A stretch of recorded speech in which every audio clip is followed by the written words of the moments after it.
देविका भाभी, आपकी जो बन पड़े ना अब वो करिए, पर सुमन जी ना कभी भी आप पे भरोसा नहीं करेंगी, और आप जितना उनको मेरे अगेंस्ट भड़काने की कोशिश करेंगी ना उतना ही भरोसा उनका स्ट्रांग होता जाएगा मेरे लिए। वो हमेशा मुझ पे भरोसा करेंगी, ये बात लिख के ले लीजिए आप। क्योंकि इंदौर का सबसे शातिर नेता यानी कि मैं करवाऊंगा उससे अपनी बातों पे यकीन। मैंने कहा था ना तुमसे कि अपनी बहन को समझा लो कि ये जो षड्यंत्र ये रचती हैं ना वो ना रचा करें, लेकिन वो लगता है मेरी बात सुनना नहीं चाहती हैं। तो मुझे ना कट्टू ये करना पड़ेगा कि मैंने जो तुमसे कहा था ना अब उसको इम्प्लीमेंट करना पड़ेगा। तुम्हें याद है ना, कैंसिल?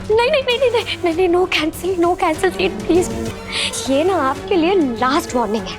आज के बाद अगर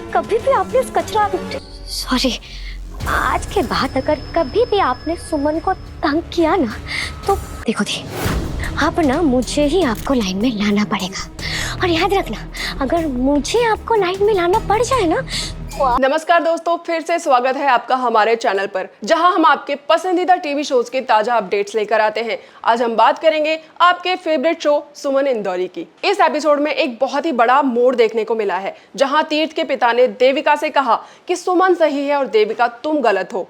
तो चलिए इस प्रोमो को गहराई से जानते हैं। ये नया घटनाक्रम शो की कहानी को कैसे प्रभावित करेगा। एपिसोड की शुरुआत होती है तीर्थ के पिता से, जो देविका से कहते हैं कि तुम गलत हो, सुमन ही सही है। ये बयान दर्शकों को एक झटका देता है, क्योंकि हम जानते हैं कि देविका और सुमन के बीच पहले से ही मतभेद थे, लेकिन अब तीर्थ के पिता का ये बयान पूरी तस्वीर को बदल सकता है। क्या इसका मतलब ये है कि सुमन के फैसले में कुछ खास है जो देविका नहीं देख पाई? क्या ये सुमन की ताकत को और बढ़ा देगा, या फिर देविका को किसी बड़ी सच्चाई का सामना करना पड़ेगा? यहाँ सुमन और देविका के रिश्ते के तनाव को साफ महसूस किया जा सकता है।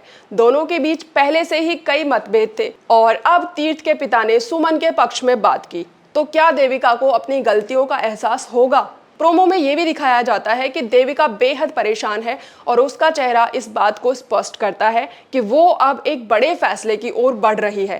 तीर्थ का रिएक्शन भी काफी रोमांचक है। वो अपनी स्थिति को लेकर असमंजस में दिखाई देता है, लेकिन उसकी चुप्पी पिता के पक्ष में खड़े होने का तरीका ये संकेत देता है कि वो शायद सुमन के साथ खड़े होने का निर्णय ले सकता है। क्या ये तीर्थ के और सुमन के रिश्ते में नजदीकी बढ़ाने वाला मोड़ होगा?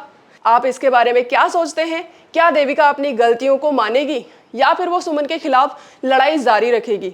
हमें कमेंट में अपनी राय जरूर बताएं। और अगर आपको ये अपडेट पसंद आई है तो इसे लाइक कीजिए, शेयर कीजिए और हमारे चैनल को सब्सक्राइब करना ना भूलें। हम मिलेंगे अगली नई फ्रेश अपडेट के साथ। तब तक के लिए देखते रहिए, बने रहिए हमारे साथ।